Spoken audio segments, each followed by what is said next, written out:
പഴംപൊരി കഴിക്കാൻ ഇഷ്ടമില്ലാത്തവരാരാ ഉള്ളതല്ലേ? ഞാനും അതുപോലെ കേട്ടോ. എനിക്ക് പഴംപൊരി ഒത്തിരി ഇഷ്ടമാണ്, പക്ഷെ അതിൽ എണ്ണ ഓർക്കുമ്പോൾ കഴിക്കാൻ തോന്നില്ല. അപ്പം എണ്ണയിൽ മുക്കി പൊരിക്കാതെ ഇന്ന് എങ്ങനെ പഴംപൊരി ഉണ്ടാക്കാം എന്നാണ് ഞാൻ കാണിക്കുന്നത്. അപ്പോൾ വായോ നമുക്ക് വീഡിയോയിലേക്ക് പോവാം.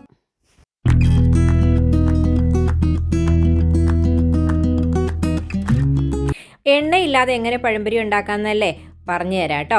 ഞാൻ എയർ ഫ്രയറിലാണ് പഴംപൊരി ഉണ്ടാക്കുന്നത്. കൊസോരിയാണ് എൻ്റെ എയർ ഫ്രയറിൻ്റെ ബ്രാൻഡ് ഏതുമാകട്ടെ, ഏത് എയർ ഫ്രയർ ആണെങ്കിലും നിങ്ങൾക്ക് പഴംപൊരി ഉണ്ടാക്കാൻ പറ്റും. ബാക്ക്ഗ്രൗണ്ടിൽ കാണുന്ന എൻ്റെ ഗാർഡനിലെ ചെറിമരമാണ്. ഞാൻ പറഞ്ഞില്ലേ, ഇവിടെ ഇപ്പോൾ ശിശിരകാലമാണ്.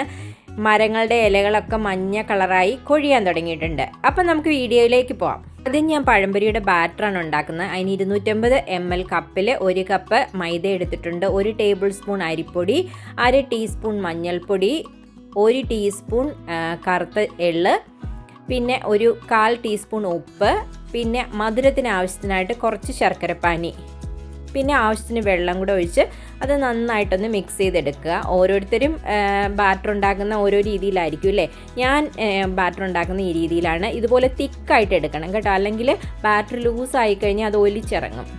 അപ്പോൾ ഇനി ആദ്യം നമുക്ക് ഈ എയർ ഫ്രയർ ഒന്ന് പ്രീ ഹീറ്റ് ചെയ്യണം. പ്രീ ഹീറ്റ് ചെയ്യാനായിട്ട് ഒരു 205 ഡിഗ്രി സെൽഷ്യസിൽ ഞാനൊരു 5 മിനിറ്റാണ് പ്രീ ഹീറ്റ് ചെയ്യാൻ വയ്ക്കുന്നത്.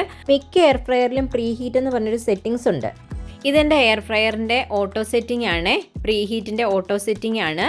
ഇപ്പം നമ്മൾ 2 പഴം എടുത്തിട്ടുണ്ട്. ഇവിടെ ഏത്തപ്പഴം, നന്നായി പഴുത്ത 2 ഏത്തപ്പഴമാണ് എടുത്തേക്കുന്നത്. അതിനെ നെടുകെ കീറിയിട്ടുണ്ട്.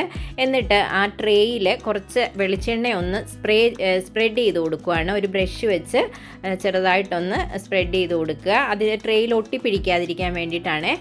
എന്നിട്ട് നമ്മുടെ ഏത്തപ്പഴം മുഴുവൻ ഈ ബാറ്ററിലൊന്ന് കോട്ട് ചെയ്തിട്ട് നമ്മുടെ ട്രേയിലേക്ക് വെച്ച് കൊടുക്കുക.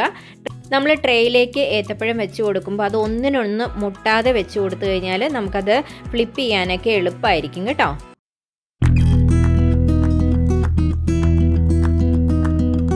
അപ്പോൾ 4 ഏത്തപ്പഴവും ഞാനിവിടെ ട്രേക്കകത്ത് വെച്ച് കൊടുത്തിട്ടുണ്ട്.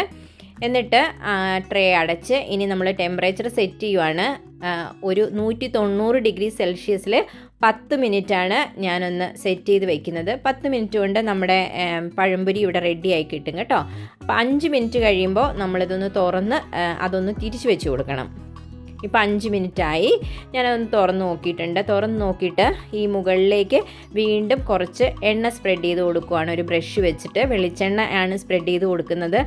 എണ്ണ സ്പ്രെഡ് ചെയ്ത് കൊടുക്കണം നിർബന്ധമൊന്നുമില്ല കേട്ടോ ഈ സമയത്ത്. പക്ഷേ ഒരു ഏത്തപ്പഴത്തിനൊരു മയം കിട്ടാൻ വേണ്ടിയിട്ടാണ് ഇങ്ങനെ എണ്ണ തടയി കൊടുക്കുന്നത്. ഇങ്ങനെ എണ്ണ സ്പ്രെഡ് ചെയ്യുമ്പോൾ 1 ടീസ്പൂൺ എണ്ണ പോലും ആകുന്നില്ല കേട്ടോ നമുക്ക്. അപ്പോൾ നിങ്ങൾക്കിത് ഇളക്കിയെടുക്കാൻ ബുദ്ധിമുട്ടുണ്ടെങ്കിൽ ഒരു ഫോർക്കോ സ്പൂണോ വെച്ച് ഒന്ന് വിടിവിച്ച് കൊടുത്താൽ മതി. അപ്പോൾ അത് ഈസി ആയിട്ട് ഇളകിപ്പോരും. ഞാനിപ്പോൾ എല്ലാ പഴംപൊരിയും ഇങ്ങനെ തിരിച്ച് വെച്ച് കൊടുക്കുന്നുണ്ട്. തിരിച്ച് വെച്ചിട്ട് ആ സൈഡിൽ കൂടെ കുറച്ച് എണ്ണയൊന്ന് ബ്രഷ് ചെയ്ത് കൊടുക്കുന്നുണ്ട്. ഒരു ചെറിയൊരു മയം കിട്ടാൻ വേണ്ടിയിട്ട് മാത്രമാണ് അങ്ങനെ തടയി കൊടുക്കുന്നത്. ഇതിപ്പം നമ്മൾ വീണ്ടും തിരിച്ച് വെച്ച് റീസ്റ്റാർട്ട് ചെയ്യുവാണ്. അപ്പോൾ 5 മിനിറ്റ് കൂടെ കഴിഞ്ഞപ്പോൾ നമ്മളതൊന്ന് തുറന്ന് നോക്കിയപ്പോൾ കണ്ട കാഴ്ച ഇതാണ്. നല്ല അടിപൊളി ലുക്കിലുള്ള പഴംപൊരി. എണ്ണയിൽ മുക്കിപ്പൊരിക്കുന്ന പഴംപൊരി അല്ലാന്ന് ആരും പറയില്ല.